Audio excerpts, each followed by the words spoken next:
Hello one and all, welcome to another Galaxy Man Show interview show. So for my next guest is this incredible actress known by the name of Whitney Duff. She was in Sheborg Massacre as a character named Dylan.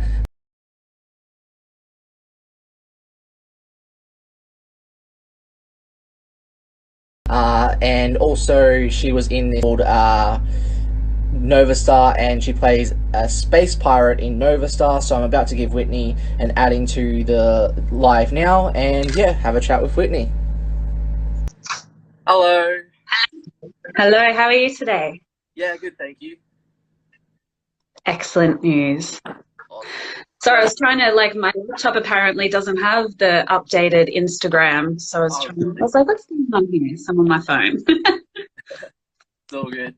So what I'm going to get you to do, Whitney, I'm going to get you to introduce yourself and explain a bit about what you do, and then I'm going to dive right into the question.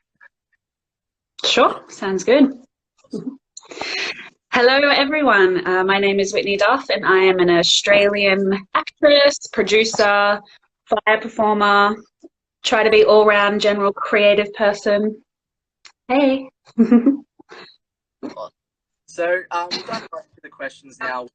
So you were in this incredible film called Sheborg Massacre, and you played a character named Dylan. What was it like? I did. What was it like filming that?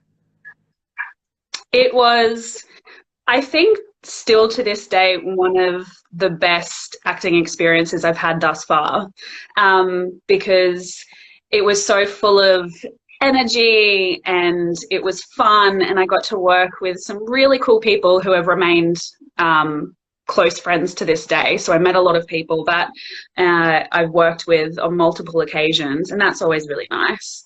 I loved it because we just instantly became a family.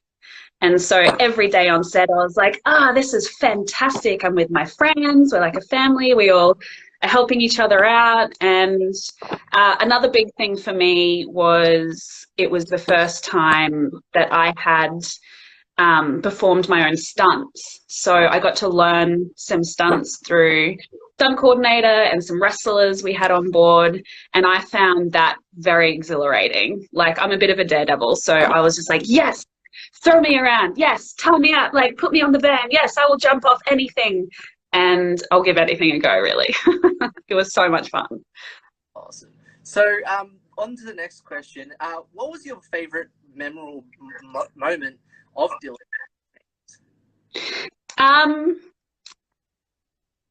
I think, well, I don't know if it was like in a particular scene or in between takes, but my favorite moment with her was allowing myself to be as cheeky and silly and kind of a little bit cocky as her, like a bit sarcastic, which I found really, really fun. And then with that, I was able to continue that sort of sass in between takes with all the ad lib and you know, silliness with my co-star Daisy Masterman. And so we would just find ourselves in stitches of laughter on so many occasions. And again, it just you know, just ensured that we were having so much fun each time we're on set. So I think Dylan, like playing Dylan, gave me permission to do that, to just embrace all the fun and silliness of it. And I loved that. It was energizing. Awesome. Well, on to the next question. If you could change one thing about Dylan, what would it be? What would it be? Sorry, cut out at the end. To change like one thing about Dylan in Sheborg Massacre, what would it be, and why? Silly. I don't know why this just came to my mind. Like, silly, very silly. But like, I think a part of me almost wanted her to like join forces with the Sheborg. I absolutely loved the Sheborg, and I adore Emma Louise Wilson, who played the Sheborg. And so I thought that she was really cool, like the costuming and the style, and in her own way, she was a bit of a, you know, a rebel in her own right, which, you know, Dylan was a rebel. And so I wanted them to join forces and have more, well, at least more screen time together. So, on to the next question. You are actually also in this new film coming out soon, Nova Star. Yeah. What can you tell people about that and about your character, your space pirate? Yeah, so Nova Star is another film by Daniel Armstrong from Strongman Pictures. Another like sci-fi, you know, comedy. Still like probably less horror in this one, but definitely, you know, has the action sequences and stuff. Has the same sort of, you know, 80s B grade vibe. So, you know, it's very bright, very colorful, very quirky, very retro. So it's got a really, really funky color palette and style to it. So I think it, you know, it's pretty much, you know, another evil space queen or something wants to steal this star and use it to throw the or flush the whole cosmos into this black hole or something. And so the lead Mac with her little sidekick spanners are trying to prevent that from happening because Mac got a bit of the star in her forehead, so has the powers or something with it. So my character, the infamous space pirate Rom, I think was, you know, initially just setting out to steal it.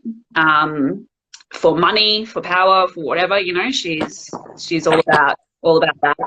But along the way finds herself falling into helping Mac as opposed to just stealing and being a bit of a cheeky pirate. So again, I think with this role, I was able to have a lot of fun with it again. And, you know, she had a bit of sass to her as well. I actually sometimes found myself wondering on occasion on certain days on set if I was just kind of slipping back into Dylan almost, and have to like really think about it and go, no, different character, and just, you know, think about my objectives and who this spice pirate was and what she wants.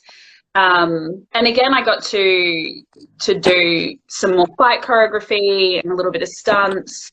And so I found myself just falling in love with the whole world again and working with a lot of the same faces. Like, you know, we've got Daisy was on again, and Emma and Jenna. And so I got to see some familiar faces again. It was just really cool. As I said, big family. Awesome. So, on to my next question. Who was the person that inspired you into acting in the first place? Ooh, that's a big question. There's obviously a lot of actors and creatives and I guess celebrities out there that inspired me.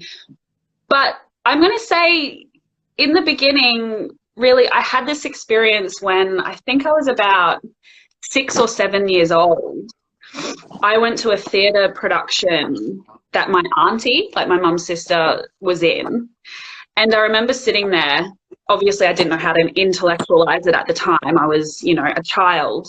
But I still remember the feelings. And the feelings were, you know, I was so blown away by the transformation of this woman. You know, here's my auntie who I saw in my everyday life. And, you know, she's very intelligent, very proper, very well-spoken, a little bit conservative.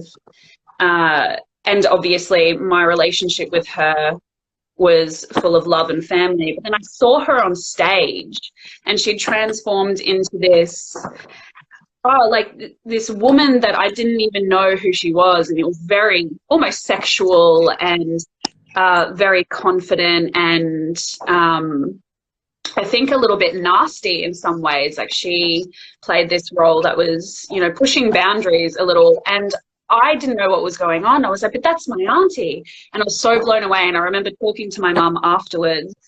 And I said, I want to do what Auntie Roz does. I want to be on stage. And it started soon after that. My mum just threw me straight into acting classes at the Brisbane Arts Theatre, actually. And I started theatre training there, and it just grew from there. But then over the years, you know, throughout teen years, I was influenced a lot by music. David Bowie often comes to my mind. Like everything about David Bowie to me is just like living, you know, an authentic creative life. And he was an absolute genius. And I just, you know, every time I listen to his music or looking at his art or watching him in film or just, you know, the costumes he wore or makeup. It reeks this world of like, be exactly who you are. Don't shy away from who you are. Follow your dreams, and push the boundaries. And I love everything that David Bowie encapsulates. So I think he keeps coming up in my mind a lot over the years. Awesome. So on to my next question. If you could be in any TV or movie franchise, what would it be and why? Ooh, good question. There's so much good stuff out there. You know what blew my mind this year? I think I was kind of late to this show.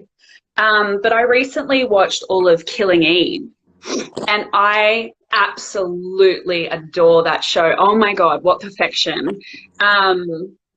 Like Sandra Oh and Jodie Comer, like they're just powerhouse women, female actors, and in different ways. Like Sandra Oh has this illness about her, and Jodie Comer you just never know what to expect with her, really. So, but the world, you know, like strong, powerful female characters, edgy, intelligent. That's what that show promotes for me. And I would absolutely love to be in a show, like either be in Killing Eve or a show like Killing Eve. That would just totally rock my world. I'm also in love with fantasy. So I know that, you know, Lord of the Rings is going to be happening soon, the TV show. And one of my favorite book series that I still haven't finished, because it's a massive saga, with the Wheel of Time series by Robert Jordan. Every time I'm reading that book, I can just visualize myself in the story. And I think that would bring my, you know, my inner geek, my fantasy love, dreams that would just come true if I was cast in being in that show. That would rock my world, actually. Awesome. So on to the next question. You could work with any top 3 actors. Who would they be and why? Oh, I probably kind of semi already answered that. A couple. So, yeah, Sandra Oh and Jodie Comer, I'm going to say again, but I feel like I just want to put them in the same, you know, because I love watching them together. So if I could work with them together, I would love that.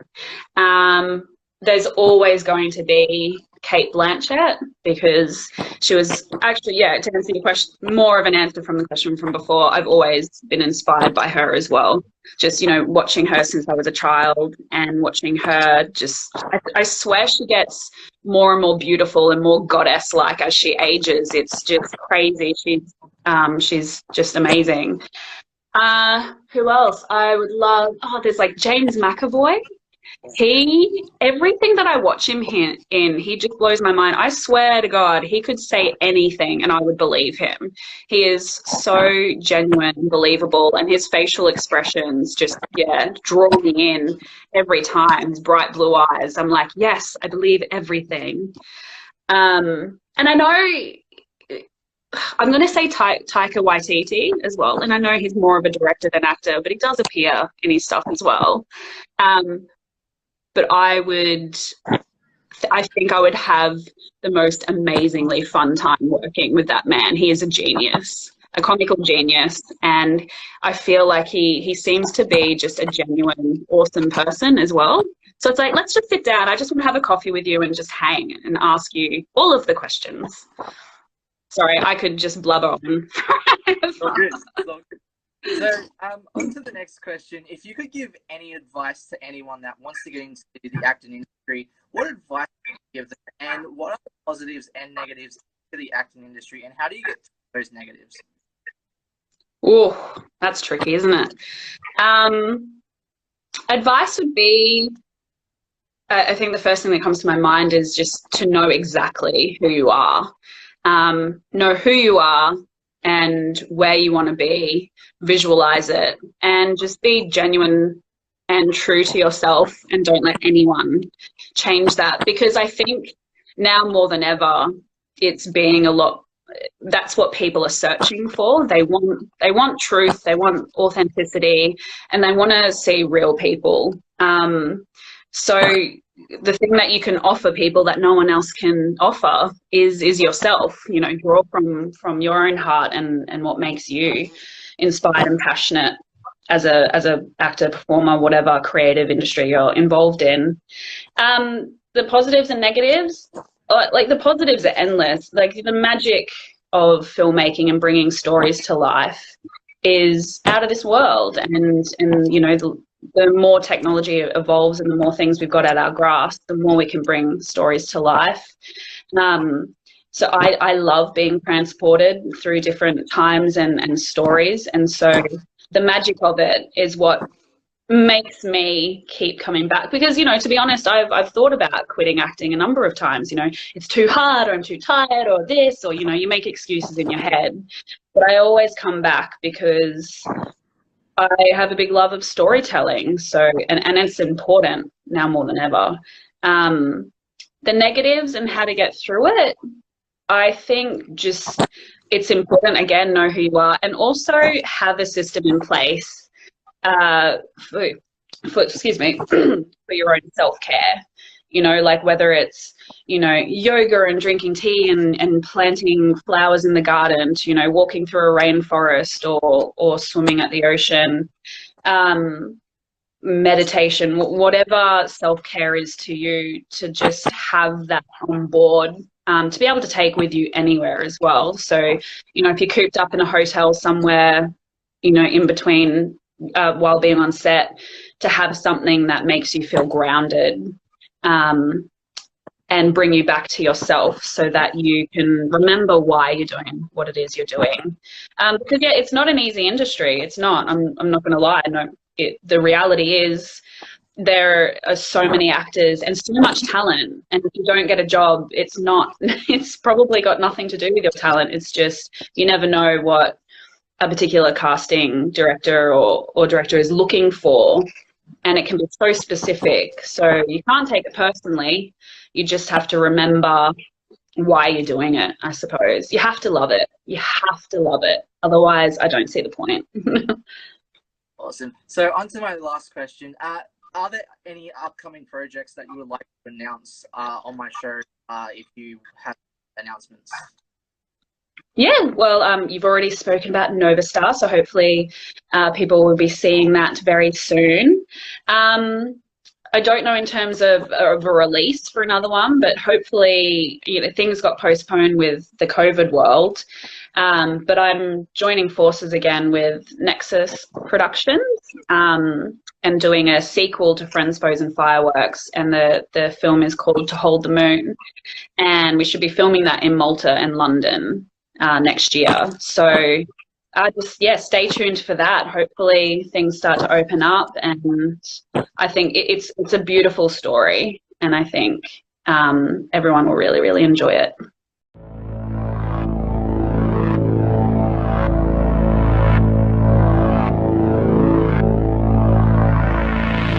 How long do you think the galaxy would keep its shit together without somebody to unclog the space toilets? I hate my life.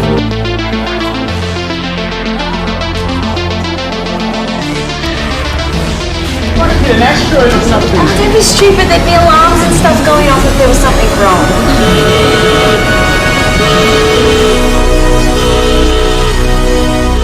This is the wrong way, but I don't make deals with pirate space scum.